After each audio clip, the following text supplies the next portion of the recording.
today, today I am here with Jacqueline Pulley, and we met through mutual friends. We didn't even know anything about each other, but through mutual friends, we got connected in some way, and we started texting and messaging each other after that. But also, my newfound friend Jacqueline, has Crohn's disease as well. And the Crohn's disease community in the African American women has grown tremendously over the years. And the diagnosis and the treatments for the Crohn's disease is through blood work, through colonoscopy, and through other things that they can find out what was going on. But the African American women community has grown tremendously. Now, Miss Jacqueline, how old are you and when was you diagnosed? I am 46 years old. I have a birthday coming up next week.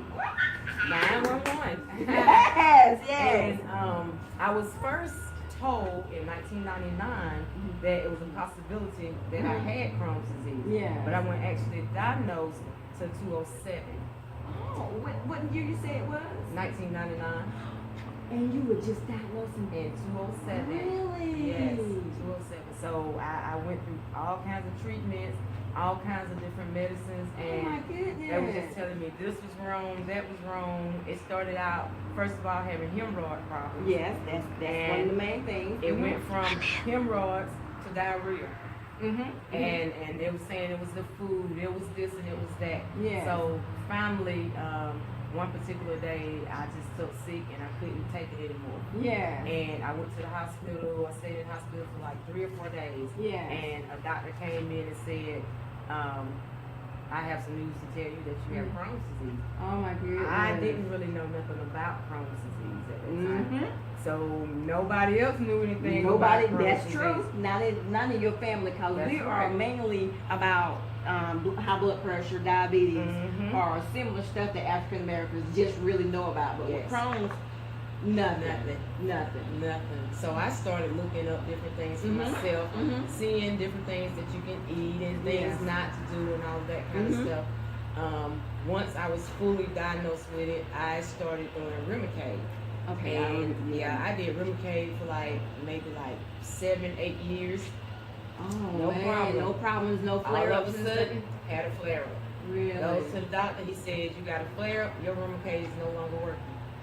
Oh. So I didn't have really no symptoms until I had that flare up. And then he said, your Remicade is not working at all. But it been working for those number of years. But did you think you ate something wrong, or did you think that your body had started getting immune to it? And you have to probably But switch. really, I thought I had ate something. When I had the flare up, I was thinking I don't ate something wrong. Yeah. So I went in, he did blood work and came back. He was like, no, everything is low, your potassium is low and everything. Your Remicade is not working. Oh my goodness. So I went 2 or 3 weeks of him trying to figure out different medicines to take. Finally, he said, I'm going to put you on Humira. Okay, yeah. So I went to the Humira shot and I was giving my own self an injection. I stayed on that for about 6 or 7 years. Oh my goodness. Had a flare up. Once again, your medicine is no longer working. Oh my goodness. Yep. And right after going from Humira, the next month I went to Entivia. Okay. Entivia only worked really 3 weeks. And then you have to go in and take another shot, get another shot. It's gone. Entivia didn't no longer work after 3 weeks. Oh, Bad flare up. I needed the hospital a whole 2 weeks. Bad flare up.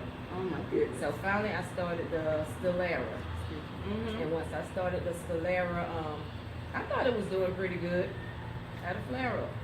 Man. Once I had a flare up, he told me, I pretty much done did all I can do for you. That's what they say. I need to send you to Atlanta to a specialist. I took Emory off work. Hospital. Exactly. I went to Emory Hospital for a day. That doctor walked in and said, I looked at your test results. I'm just going to give you some Flagyl. I really don't see nothing wrong. I'm going to give you some Flagyl. Me, as being a lady, I always thought Flagyl, that's when you got a bacteria infection or something like that.